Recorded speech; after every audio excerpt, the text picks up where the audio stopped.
What's up, guys? So today we're talking about the stimulus to fatigue ratio. Now, this idea or concept is primarily promoted by Dr. Mike Israetel. I already did a Rate a Fitness YouTuber on him. I will link it in a card above. Needless to say, I am a fan. You might even say I'm a fanboy.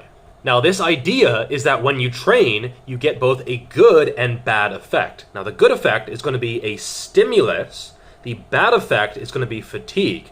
Now, a lot of people think, oh, hardcore, train until you can't walk anymore, and if you can drive after shoulder day, you didn't work hard enough. No, that's stupid. You actually want to minimize fatigue. You want to maximize the stimulus that you get from training. That is the entire reason that most people train, to get better, or bigger, or stronger, or faster, or whatever kind of positive adaptation, and this requires a stimulus. However, it doesn't really require fatigue. In fact, you kind of want to minimize fatigue and maximize stimulus. Thus, the stimulus to fatigue ratio. Now, I can already tell this is going to be a pretty long video. We're going to talk about rep ranges, reps in reserve, exercise selection, how to do the actual exercises, so tempo, pauses, etc. We're going to talk about individual variation, a whole bunch of stuff to maximize stimulus and to minimize fatigue in an entire mesocycle. So get a sandwich, grab some cookies. If you're insulin sensitive, maybe grab a drink or something, relax, settle down. This could be a long video, but informative too. We're even going to talk a little bit about steroids because they do change the stimulus to fatigue ratio and they change what is optimal in terms of training. A lot of people, even who are on gear, on steroids, on these special sports supplements, they don't talk about them. I get it, it's illegal, it's a taboo topic, but whether you're natural or on gear, you have to realize that it changes training on a very, very fundamental level, and a lot of this is due to the stimulus to fatigue ratio. But first, let's go into reps in reserve. So reps in reserve is how close you are to failure. So a set where you actually fail is 0 reps in reserve. You can't do any more, you have nothing in your reserve tank, you are at failure. Most people, they don't even go to this. They think they're at failure when, gun to their head, they're actually a few reps away. They could have done more if they really, really tried. So this is worth noting. If you are 1 rep in reserve, 1 RIR, you are 1 rep away from failure. You have 1 rep in the tank. This goes 2, 3, 4, 5, etc. An RIR 10 is like a warm-up. It is either just a warm-up or wussy training. If you're training at a 10 RIR, that is not going to be very stimulatory. So you're going to get low fatigue, but you're also going to get low stimulation. So it's not really worth it. There isn't really much point in doing this. It's not a working set. A beginner might be able to get results from this because everything is new. Everything is novel, and they're going to get some kind of new stimulation and new muscle growth. But past your first 6 months of training or your first year of training, you're not really going to get much out of that. If you're 10 reps in reserve, that's not training, okay? And you should not expect any kind of results because you're training like a wimp. 5 reps in reserve is a lot closer to failure, and you should expect better results. However, the bulk of the literature, it says that roughly within 2 reps in reserve is going to be just as good as failure. As you get closer to failure, you tend to get more stimulus in a linear fashion, but you tend to get more fatigue in an exponential fashion. So 2 reps in reserve, you might have roughly equal, these are all theoretical numbers, stimulus and fatigue. But when you go to failure, you get a little bit more stimulus, but a lot more fatigue. If you're doing something like a myo rep, where you're doing a set to failure and then pausing and doing another set to failure, a mini set, and doing this again and again and again, this is a lot of stimulus, but it is a lot more fatigue as well. And the fatigue tends to go up faster than the stimulus. So if you want to maximize the stimulus to fatigue ratio, you should probably avoid sets like myo sets, myo reps, drop sets, these kind of intensifying techniques. They are very time efficient, but if you look at it from a stimulus to fatigue ratio, not as efficient. So if I am super busy, or if a client is super busy, yeah, I'll program myo reps, drop sets, these kind of high intensity beyond failure techniques. This is because a lot of stimulus, even more fatigue, but because it gets you out of the gym quickly, to them or to me, it's worth it. However, if you have all day, this might not be the most efficient way to building muscle. I know I did a video that said most effective muscle building technique. It is. If you are pressed for time and if you're only doing one set, this kind of work is going to be absolutely the best, most efficient, and most effective way to build muscle. But if you have more time, it might make sense to hold back a little bit, drop some fatigue, a lot of fatigue, and drop the stimulus as well to get a better ratio. This way, you can fill up your training with something that is as optimal as it gets when it comes to the stimulus to fatigue ratio. And this could provide slightly better results in the long term, in theory. And it's worth noting that this is only a theory. You can't actually measure a stimulus to fatigue ratio. It's not like you can point a ray gun at your quad and be like, tell me your fatigue stimulus ratio, bitch. And then it's like, 6.3. No, okay? You don't know the actual ratio. This is all theoretical.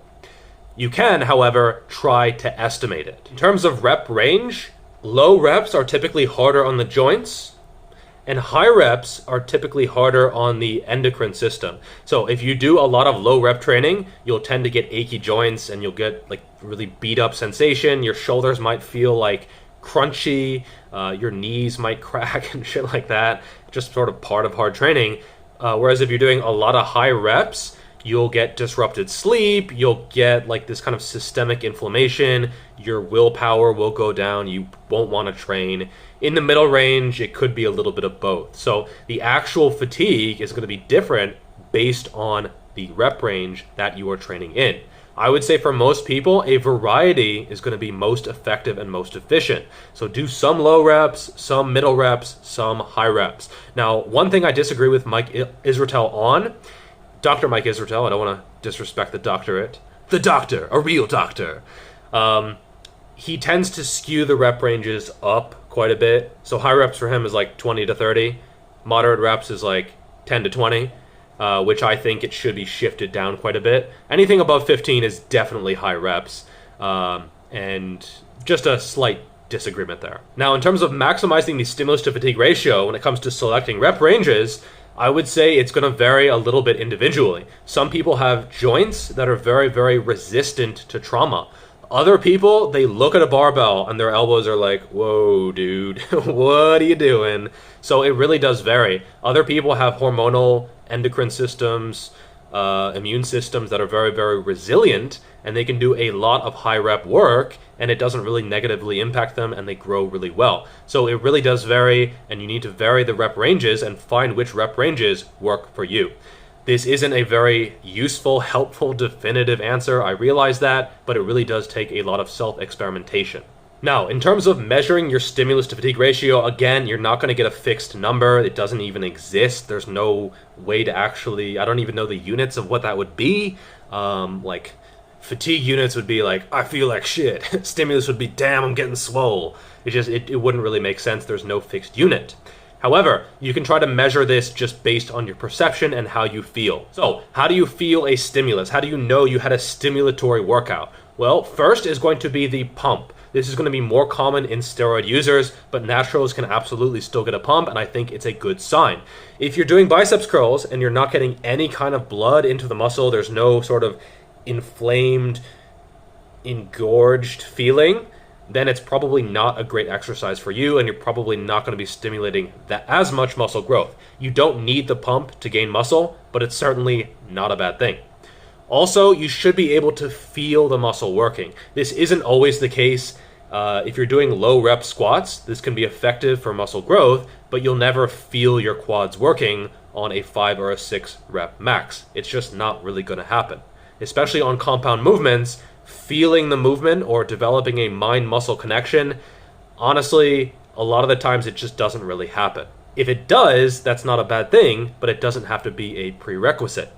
Also, you should feel something during the workout and after the workout. If you train legs, and Mike said something similar to this, if you just skip out of the gym and you're like, let's go play a football match or something, tally-ho, that's not a good sign. You should feel kind of fucked up, to be blunt.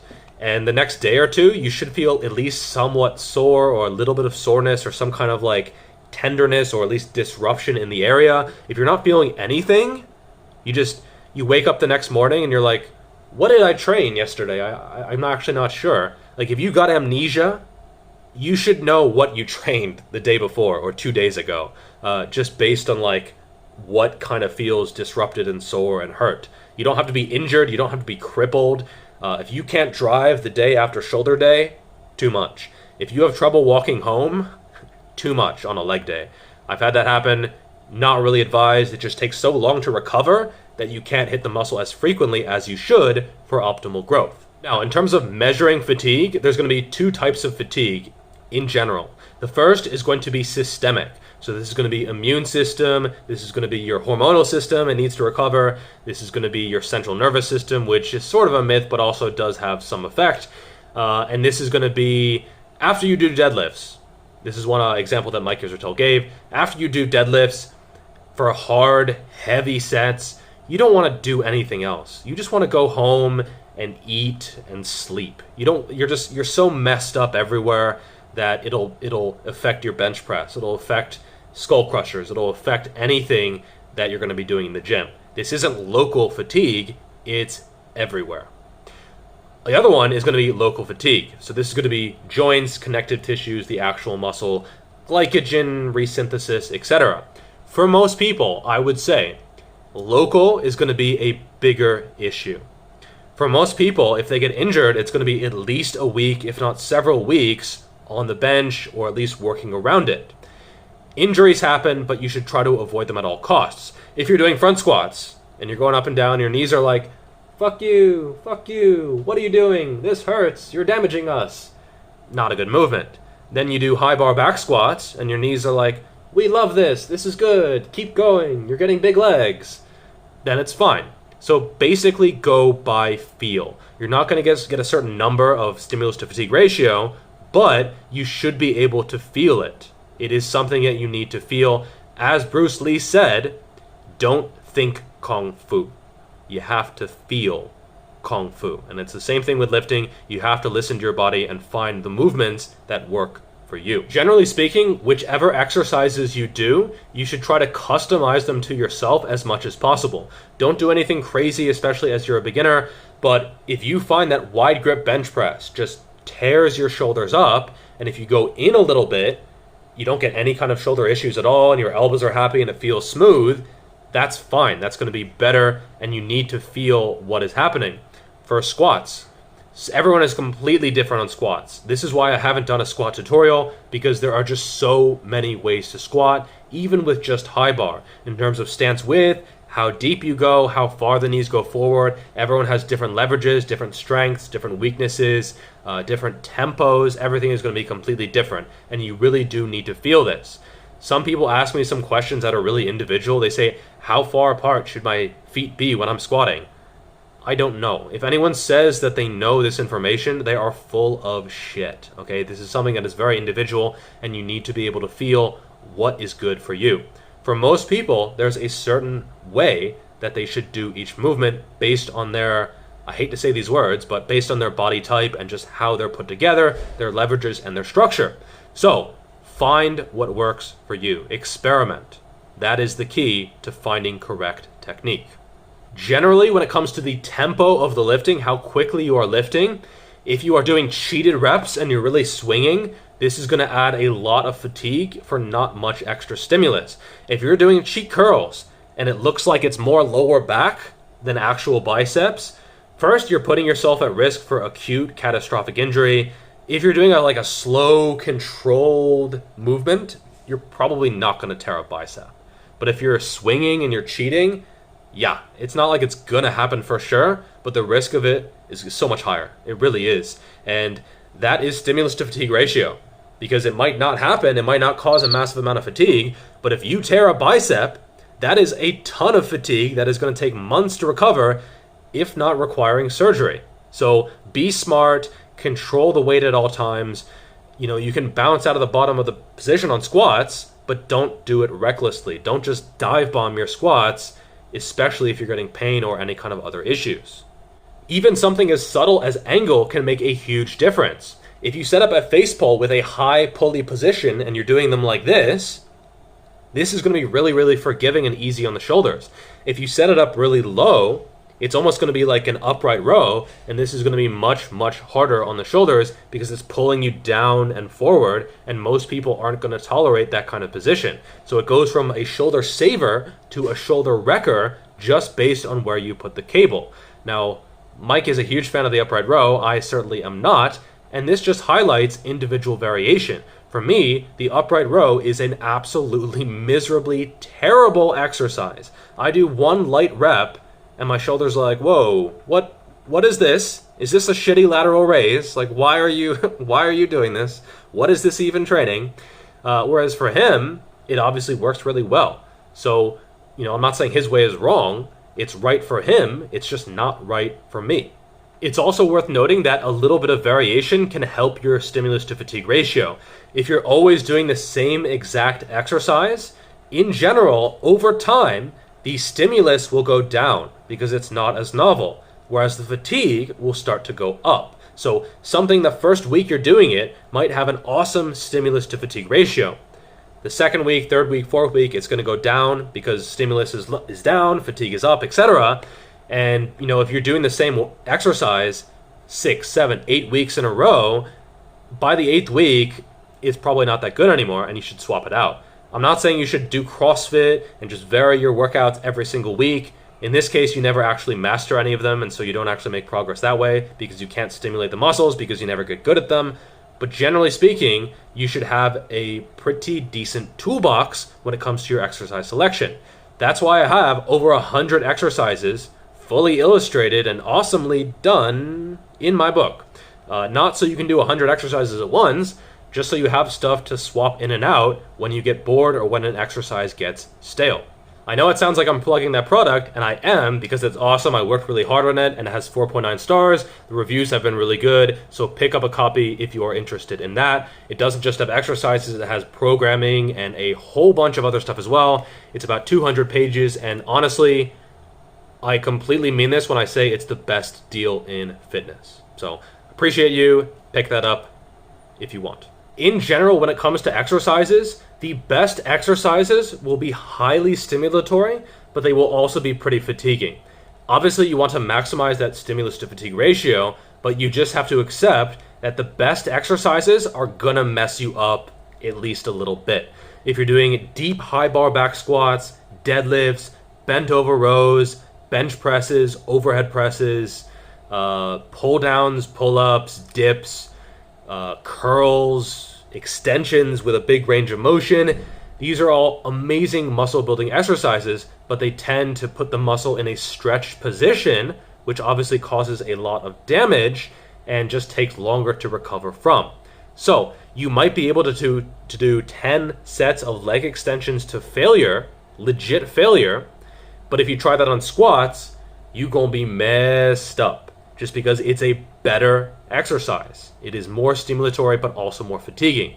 And in general, I would say there's a pretty decent correlation between stimulus and fatigue when it comes to exercise selection. Sure, some are a little bit higher in stimulus, some are a little bit higher in fatigue, but generally there's a decent correlation. One thing that Mike didn't really talk about, which I thought was sort of a big oversight, is volume.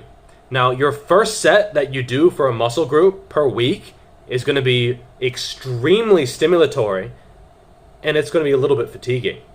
The second set, you're going to get a little bit more stimulation, not twice as much for sure, and you're going to get a little more fatigue. Now, this is going to go up and up and up until, let's say, your 10th set. You're going to get a tiny little bit more stimulation, a little bit more growth, and you're going to get just as much fatigue. If anything, fatigue might go up exponentially, and stimulus is going to go down. It's going to be an asymptote. So generally speaking, if you truly want to maximize your stimulus to fatigue ratio, you won't be doing crazy volumes. However, Mike sort of advocates a very high volume approach. So this is sort of a little bit at odds in my opinion, and I think, if he could clear this up, this would be great. Maybe I'm just misunderstanding him. But generally speaking, if you want to maximize your stimulus to fatigue ratio, you won't be using crazy volumes and you won't be in the gym a crazy long amount of time.